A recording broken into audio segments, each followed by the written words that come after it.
Cuba se conoce bastante poco fuera de Cuba. Y a veces lo que se conoce es bastante tergiversado, bastante manipulado. Yo decía que hasta en las noticias exhaustivas hay manipulación. Obvio me estaba fijando que por la televisión estaba dando el estado de medallero, la Olimpiada, y entonces empezaba a decir, primer lugar tanta medalla, entonces saltaban para México, 2 medallas de plata, igual tanto. Y yo decía, Cuba está por encima de México y la mencionaron. O sea, saltaron a Cuba. Y yo digo, el problema parece que es que la prensa esté prohibido mencionar a Cuba, porque no es que no quieran hablar de la Cuba de ahora. Después dijeron que Venezuela había ganado medalla de oro en esgrima y dijeron que Latinoamérica no ganaba en esgrima desde principios del siglo, 1904, pero ahí se quedó la noticia. No dijeron que era un cubano que había ganado en esgrima en 1904. Entonces yo digo, ¿será que tienen prohibido hablar de Cuba? Ya no es la Cuba revolucionaria, parece que ninguna Cuba, no se puede mencionar el nombre de Cuba en la televisión. Y bueno, por eso le digo, mi interés es ese, porque nosotros no pensamos que nuestra sociedad sea perfecta, mucho menos. Al contrario, yo creo que lo que nos mantiene fuertes es estar constantemente analizando de forma crítica nuestra sociedad para hacerla mejor. Lo primero que uno tiene que hacer para tener un mundo mejor es criticarse a sí mismo. Entonces, cuando me pidieron un tema, yo le decía, bueno, podemos sentarnos a conversar y ustedes me hagan preguntas y vamos a responder. Yo les respondo a las que pueda responder, de las que no les diré que no sé. Pero me pidieron un tema, entonces yo les dije, bueno, como estamos acabando de salir de una elección, podía explicar un poco cómo es el sistema de gobierno en Cuba, cómo es las elecciones, si les interesa empezar por ahí. Claro, sí, por favor. Porque lo primero que fuera de Cuba, mucha gente piensa que en Cuba no hay elecciones. Y en Cuba hay elecciones cada 2 años y medio y cada 5 años se hacen elecciones generales. Lo que en Cuba tenemos nuestro sistema, que no es parecido a los sistemas que tienen aquí. En Cuba, cuando triunfa la revolución, una de las primeras cosas que se hizo, y esto es importante conocerlo para comprender incluso particularidades de este sistema de gobierno cubano, es que se empezaron a crear organizaciones del pueblo para participar en la dirección, en la organización de la sociedad. Se crearon el Comité de Defensa de la Revolución, se creó la Federación de Mujeres Cubanas, se crearon organizaciones estudiantiles. En Cuba había una tradición de sindicatos muy fuerte, se fortaleció más el papel de los sindicatos. Y todas esas organizaciones hoy en día son parte de la dirección de la sociedad, aunque no sean lo que es estrictamente el aparato estatal. Bien, pero el aparato estatal, Cuba hoy está organizada en 3 niveles. Hay un primer nivel que es más, yo siempre lo pongo arriba porque es el más importante, que es los municipios. Está un segundo nivel, que son las provincias.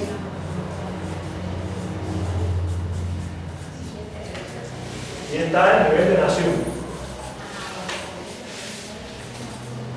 En este momento nosotros tenemos más de 170 municipios. Les digo, sin decir la cifra exacta, porque este año mismo empezó a regir una nueva división de municipios en una provincia, y en este momento no recuerdo la cifra exacta, pero son más de 170 municipios. Tenemos 15 provincias, tenemos 14, ya ha habido más, 16 provincias, y Cuba. Cada uno de estos niveles tiene una asamblea, que es el máximo órgano de gobierno de ese nivel. Estas asambleas están relacionadas unas con otras. Y a nivel de nación, a nivel de país, está la Asamblea Nacional.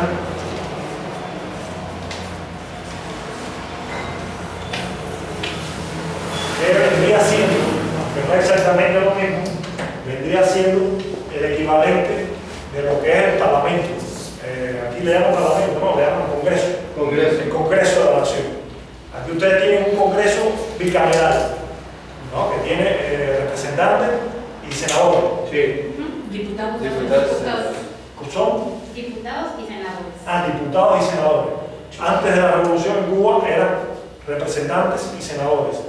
Eran los del Congreso cubano. Después de la Revolución, nuestra Asamblea Nacional, desde el año 1976, tiene este sistema que tiene diputados, que son electos por la población. Estos diputados se eligen cada 5 años y medio. Estos diputados son personas que los proponen las organizaciones de masa, no las propone ningún partido, los propone la población por diferentes vías y se eligen por el voto directo de los ciudadanos el día de la elección. Estos diputados, igual que los representantes a los otros niveles, al nivel de lo que sería el Congreso provincial, digamos, y lo que sería el Congreso municipal, que es la Asamblea Municipal y la Asamblea Provincial, los propone la población, los elige la población. Estos representantes no reciben ningún salario por el trabajo que desempeñan. Los diputados nuestros, por ejemplo, yo fui electo a nivel municipal durante 25 años. O sea, me elegían, me volvían a elegir, hasta que llegó un momento que yo dije, bueno, miren, bueno, no es que estuviera cansado, pero nadie debe estar toda la vida en un cargo. Es bueno que se renueve la gente. Y entonces, no seguí en cargo que eligieron a otro compañero, pero siempre que la población quiera, te puedo volver a elegir. Yo fui 8 años electo a este nivel y durante el tiempo que yo estaba como diputado, bien, a los 2 niveles, al mismo tiempo seguía trabajando mi trabajo. O sea, yo tenía que atender a la población, tenía que trabajar con el gobierno, elaborando las políticas del municipio, las políticas de la provincia, y tenía que seguir haciendo mi propio trabajo. No recibía ningún pago adicional por esa labor, no recibía ningún privilegio. Eso es algo característico de nuestro sistema. También estos representantes, cuando trabajan mal, no hay que esperar a que haya elecciones de nuevo para quitarlo. En cualquier momento se pueden revocar de sus cargos, los mismos que lo eligieron. Y otro aspecto importante de nuestros representantes es que todos ellos tienen que rendir cuenta de su gestión ante los electores, periódicamente. Por ejemplo, el representante del municipio, cada 2 veces al año, tiene que reunirse con los vecinos que lo eligieron y en esa reunión explicarles cómo ha funcionado el gobierno del municipio, explicarle a grandes rasgos también cómo ha funcionado el gobierno del país en general, escuchar las opiniones de los vecinos, las críticas que tengan sobre eso, discutirlas con los vecinos, recoger las inquietudes de los vecinos y buscar la manera de que se aclaren o se resuelvan los problemas que estén planteando los vecinos y darle respuesta a todos esos problemas. Por ejemplo, a mí, en algunas ocasiones, me planteaban cosas en la reunión que yo no lograba convencer a la gente con lo que me estaban planteando, ¿no? Me estaban planteando un problema o una inquietud, por ejemplo, sobre algunas leyes que salieron y yo, con los argumentos que tenía, no los podía convencer. Yo lo trasladé al nivel máximo de donde se aprueban las leyes y, digamos, a mis reuniones, en 2 ocasiones, asistió el presidente de la Asamblea Nacional, de la máxima dirección, asistió a reunirse con los vecinos a discutir esa ley. ¿Por qué? Porque yo le trasladé la inquietud y yo no tenía argumento y él se reunió con los vecinos. Así funciona a grandes rasgos el sistema nuestro. ¿Cómo ocurre, por ejemplo, la elección a este nivel? Yo vivo en un municipio. El municipio está dividido en circunscripciones. En mi municipio eso va variando también, ¿no? Cada vez que hay elecciones se aumenta la población, se aumenta el número de circunscripciones. Cuando yo empecé, en mi municipio había 81 circunscripciones. En estos 25 años fuimos creciendo y en el último mandato éramos 108 circunscripciones. El municipio está dividido en circunscripciones. Cada una de las circunscripciones elige un delegado. Y todos los delegados conforman la asamblea. ¿Cómo se elige ese delegado? En la circunscripción mía, que abarca 6 manzanas, 6 bloques de vivienda, que hay aproximadamente 1.400 y tantos habitantes que son electores, porque en Cuba es elector todo ciudadano mayor de 16 años, puede elegir. Todo ciudadano mayor de 16 años puede ser electo para este nivel o para este. Para ser electo para este nivel tiene que tener 18 años Pero de hecho, aquí en la Asamblea Nacional, nosotros tenemos varios muy jóvenes que son representantes de organizaciones estudiantiles y han sido electos para la Asamblea Nacional. Pero bueno, volviendo aquí a la elección, cuando llega el proceso de elecciones para este nivel, se reúnen en la circunscripción, se organizan reuniones en el barrio público. En mi barrio, por ejemplo, se hacen normalmente 5 reuniones. En cada una de esas reuniones, cuando empieza la reunión, una comisión electoral, que es la que se ocupa de organizar el proceso de elección, que no interviene para proponer a nadie, sino para organizar las reuniones, para garantizar las planillas, garantizar las condiciones de los colegios, para votar, etcétera, etcétera. Empieza la reunión explicándole siempre, recordando a los electores que pueden proponer, cómo es el orden de la reunión, para esas cuestiones formales. Cuando empieza la reunión, estamos aquí, por ejemplo, y se para él y dice: yo propongo a Amor, se toma nota. Yo propongo a Jesús, tomar nota. Yo propongo a Beatriz, tomar nota. No hay más ninguna propuesta. Bien, el que primero propuso, que propuso Amor. ¿Por qué tú propones Amor? Argumenta, argumenta. Después que él explicó, a ver, el que propuso a Beatriz, ¿por qué la propusiste? Argumenta, alguna opinión, crítica, etc. El que propuso a Jesús, argumenta igual. Bien, en el mismo orden que fueron propuestos. ¿Quién vota por el Amor? Levanta la mano. Segundo lugar, ¿quién vota por Beatriz? Y el que obtenga mayor cantidad de votos, o sea, el que vota por uno puede votar por otro, pero el que obtenga mayor cantidad de votos es el delegado de esa área de reunión.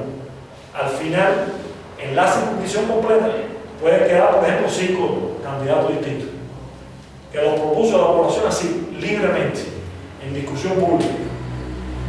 Esos 5 candidatos, si salieran 5, después van a la etapa de la campaña electoral. ¿Cómo es la campaña electoral en Cuba? Se coge la fotografía de cada uno de sus candidatos, se hace una síntesis de su biografía y se expone en lugares públicos la síntesis biográfica. Esa es la campaña electoral. No hay más campaña electoral. Se pueden hacer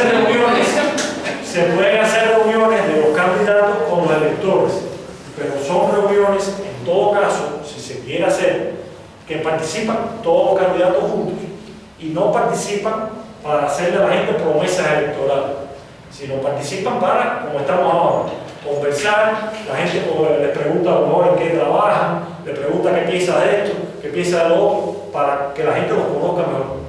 Pero no es para hacer promesas ni para hacer campañas, cada uno va a hacer.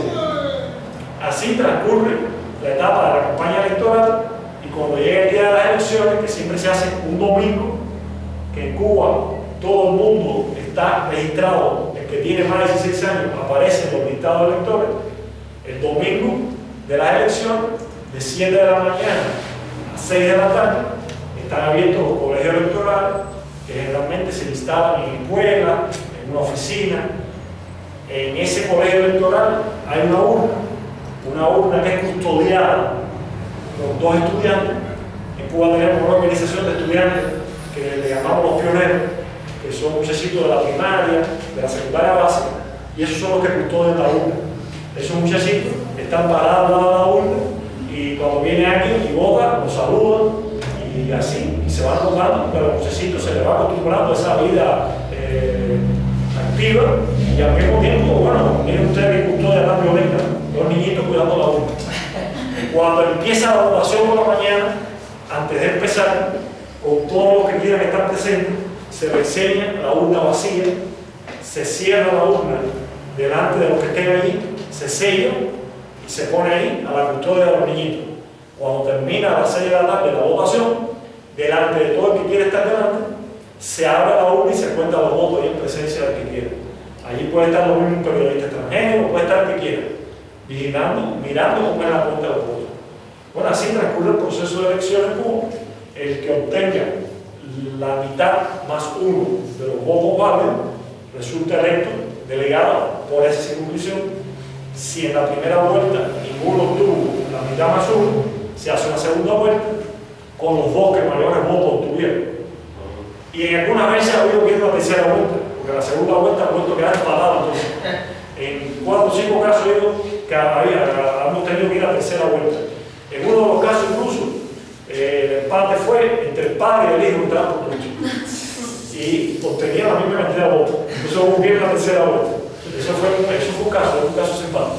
Pero bueno, ya después que esas personas son electas, se reúne un día la asamblea, constituyen la asamblea, eligen la presidencia de la asamblea y bueno, empieza el trabajo de gobierno del territorio. A nivel nacional, nada más para terminar ya de hablar yo, que también para que ustedes empiecen a hacer preguntas si quieren ya dejar. El nivel nacional se diferencia muchísimo aquí en lo siguiente. Además de que estos diputados no reciben dinero, no reciben ningún privilegio, que son diputados y siguen trabajando, si era maestro de escuela, si era campesino, sigue trabajando lo que trabajaba. Por ejemplo, nosotros tenemos diputados que son deportistas, que son maestros, que son agricultores, que son representantes de iglesia, de todo, investigadores, militares, de todo.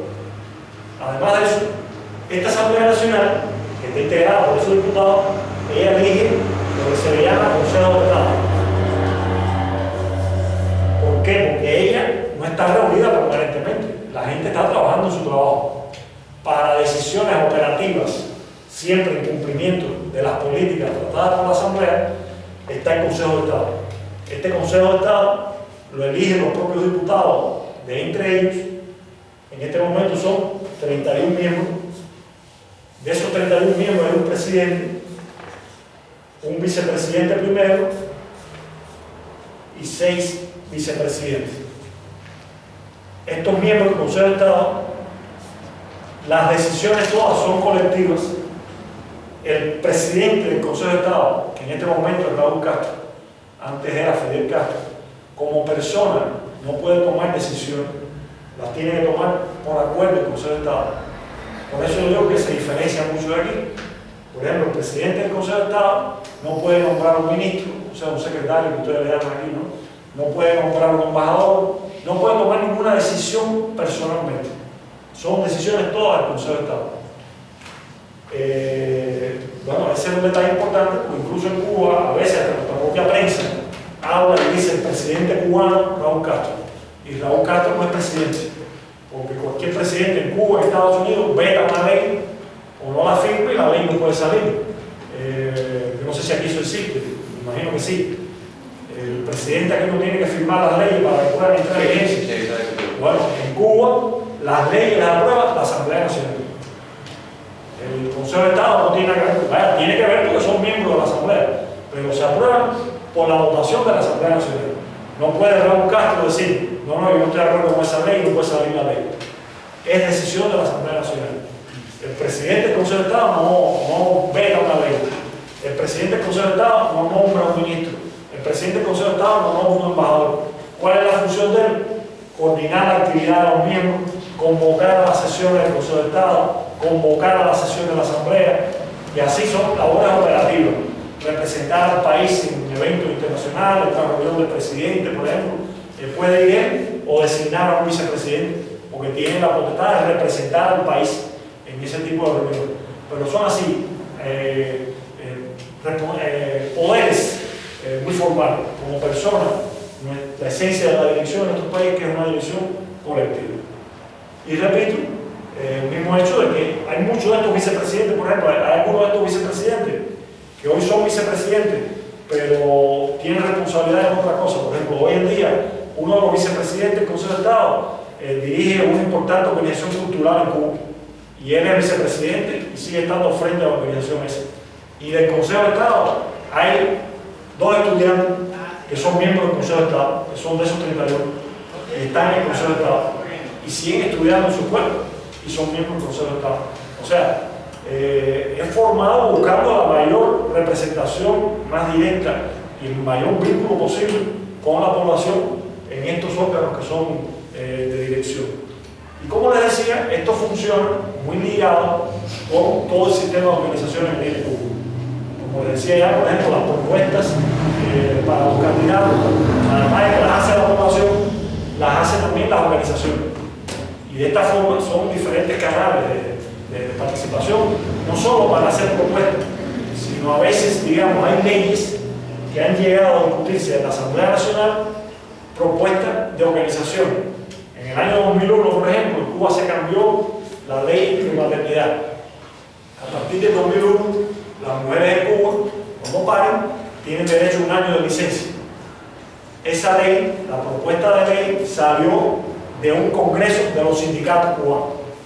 Salió la propuesta del congreso de sindicatos y se llevó a la asamblea y se aprobó a la asamblea.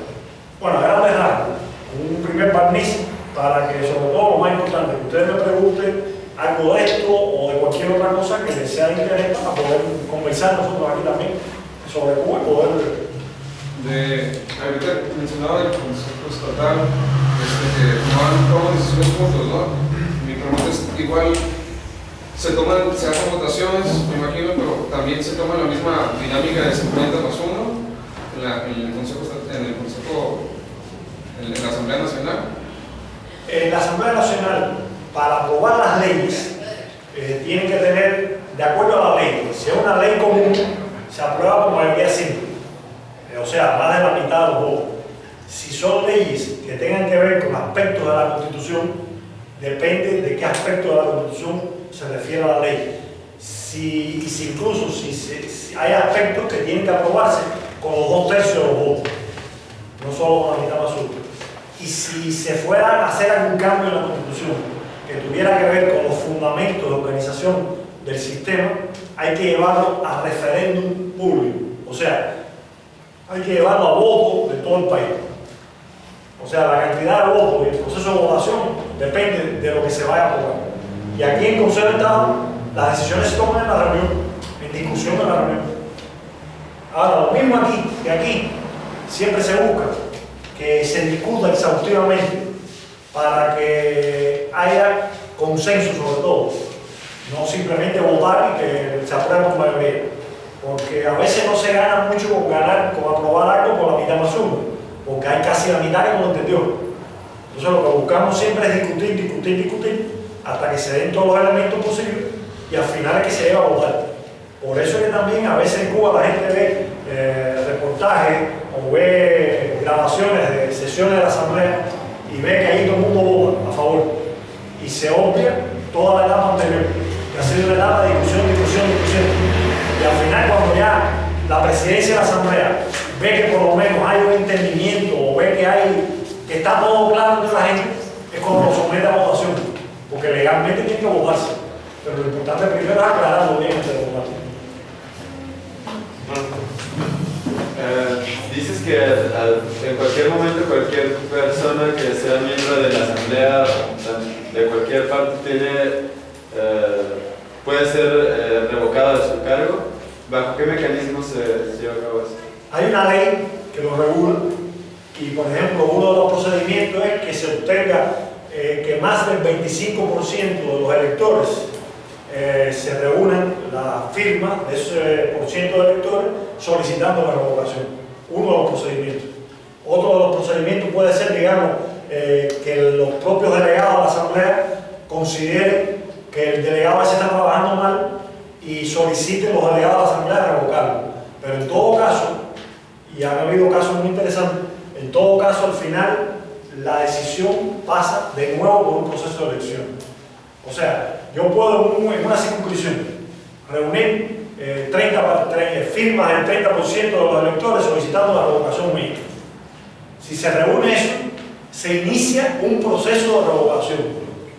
Y ese proceso de revocación, al final, termina en un día que se convoca a los electores a que con voto secreto marquen una boleta quién está de acuerdo que yo siga o quién solicita que yo no siga.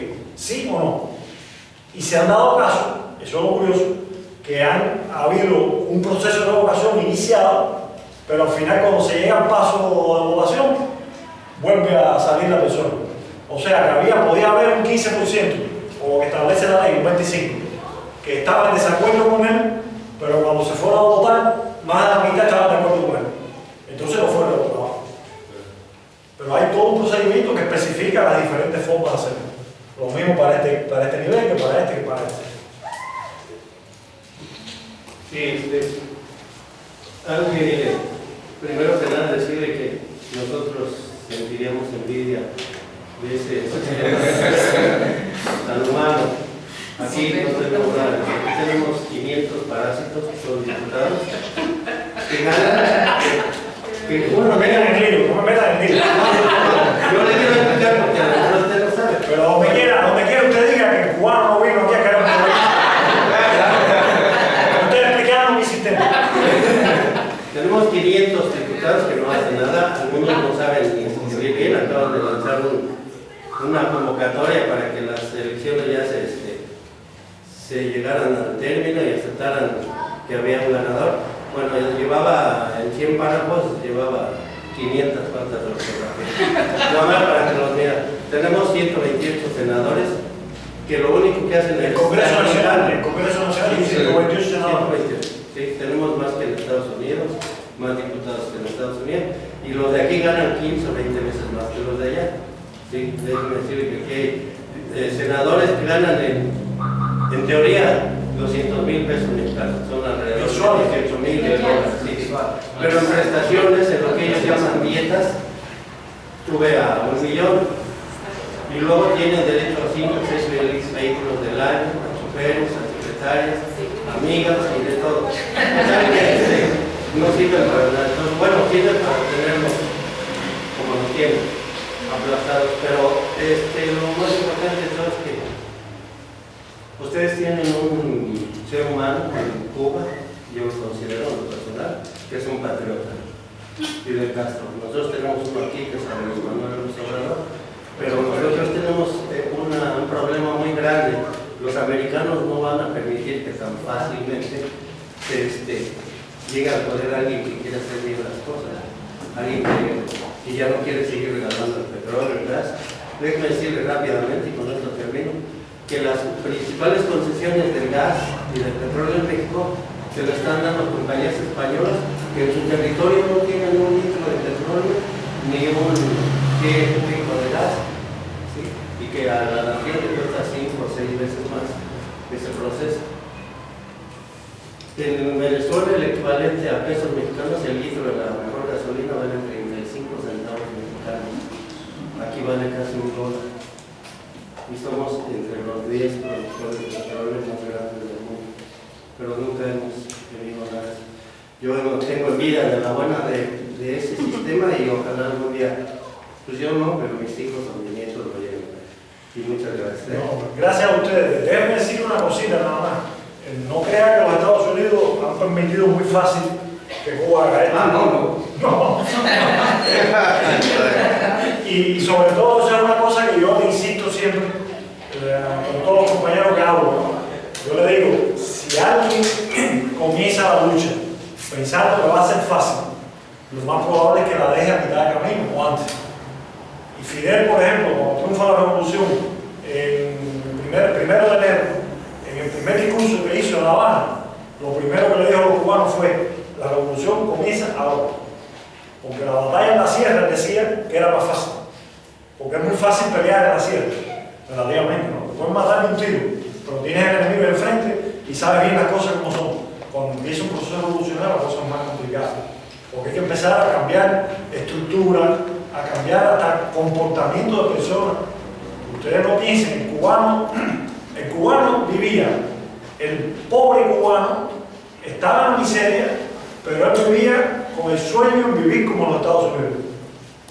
Él vivía con la referencia del modo de vida americano y su aspiración era, él no pensaba en socialismo, él pensaba en tener un carro, él pensaba en tener una casa, porque no lo tenía, ¿no? Porque no tenía nada. Y cambiar eso no es fácil, porque cuando uno empieza la revolución, no crea que uno tiene de todo. Al contrario, en Cuba se pasan muchas escaseces. Se pasan escaseces primero porque hay que repartir parejo. Por lo menos hay que tratar de repartir parejo. Segundo, porque por eso mismo, como los americanos el primer día están oponiéndose y están bloqueando a Cuba, están haciendo sabotaje, pero el proceso no es nada fácil. Entonces lo primero que tenemos que tener claridad a todo el mundo es que es muy difícil cambiar y hay que empezar con esa conciencia de que es difícil y que da trabajo.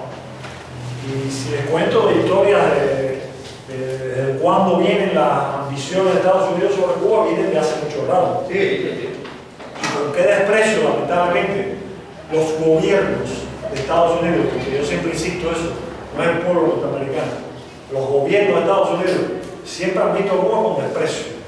A mediados del siglo siglo XIX, en Estados Unidos, un documento oficial del gobierno norteamericano expresaba que Cuba era un país que por su ubicación geográfica, sus condiciones naturales, era un país llamado a ser muy rico, etcétera, etcétera, etcétera, pero está poblado por unos indígenas que son vagos, indolentes, y esa población lo que tenemos que hacer es ocupar el país, exterminar la población, poblarlo con la nuestra, y entonces sí va a ser un país rico.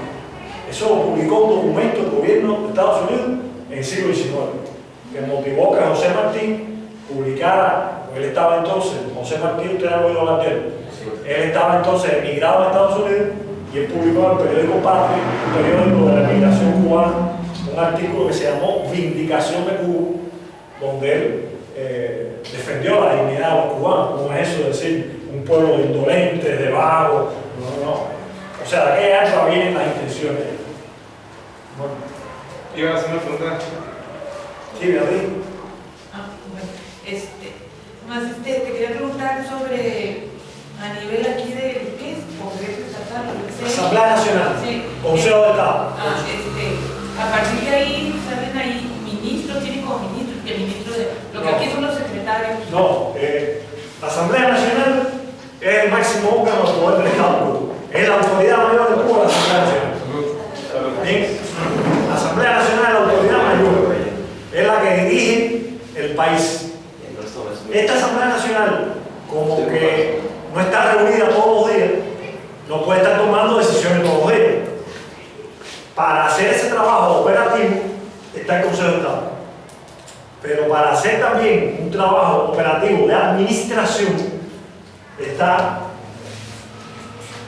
el Consejo de Ministros, que se ocupa de administrar la vida económica del país de acuerdo a las decisiones de la Asamblea Nacional. O sea, los secretarios nuestros son los ministros nuestros. De educación, de salud, de trabajo, de agricultura. Entonces, nosotros tenemos la Asamblea, la máxima autoridad, y para funciones ejecutivas, estos son los secretarios. Estos secretarios, y por eso lo puse con otro color distinto, estos secretarios no tienen que ser diputados. Los miembros del Consejo de Estado sí salen dentro de los diputados. Estos son aprobados y propuestos o bien por la Asamblea Nacional o bien por el Consejo de Estado